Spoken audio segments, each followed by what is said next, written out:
For the modest fashion, I can tell that we had the first modest fashion week in the world in Istanbul this year in May. That was one of the best achievements for the industry, I can tell.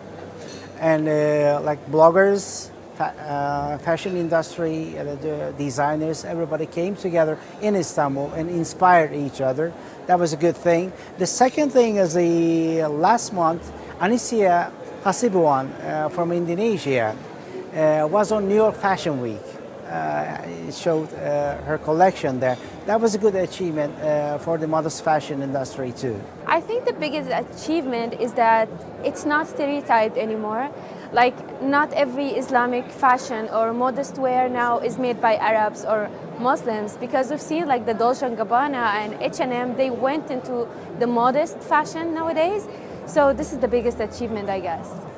In terms of this modest fashion category, if we look at the Islamic finance space relative to modest fashion, or which is the most mature of the Islamic economy spaces, or the halal food space, which is the big behemoth, what modest fashion has achieved much faster than either of them is moving from an Islamic clothing or clothing from Muslims to this wider category of modest fashion.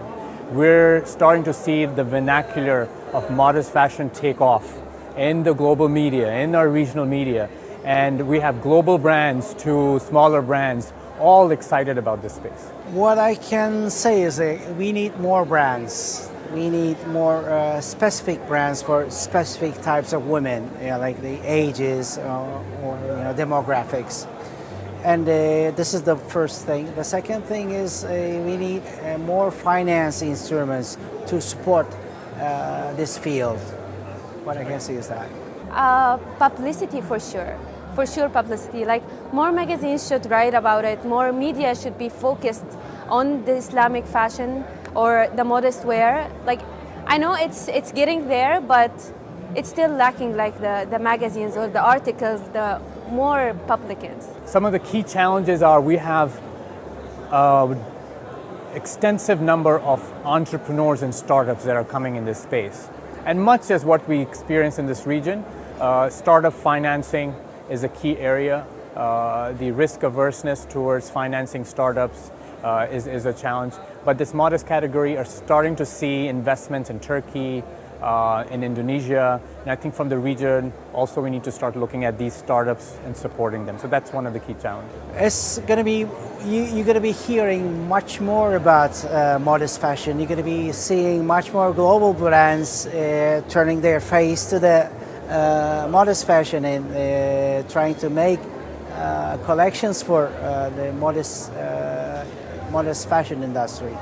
What I see is that. The second thing is we'll see more brands this year and more designers.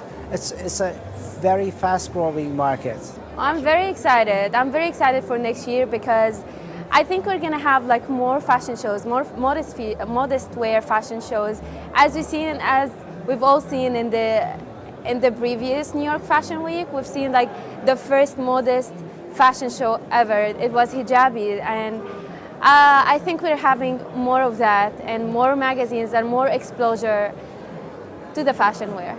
Globally in 2017, expect to see more brands visible worldwide that have this modest fashion ethos or genre or category. The modest fashion category will become a global proposition. We already have global brands interested. We have startups from Islamic countries that are focused on this. So it's very exciting. As we're told, according to Reuters, it's more than $300 billion if you combine the whole expenditure of the Muslim modest fashion industry.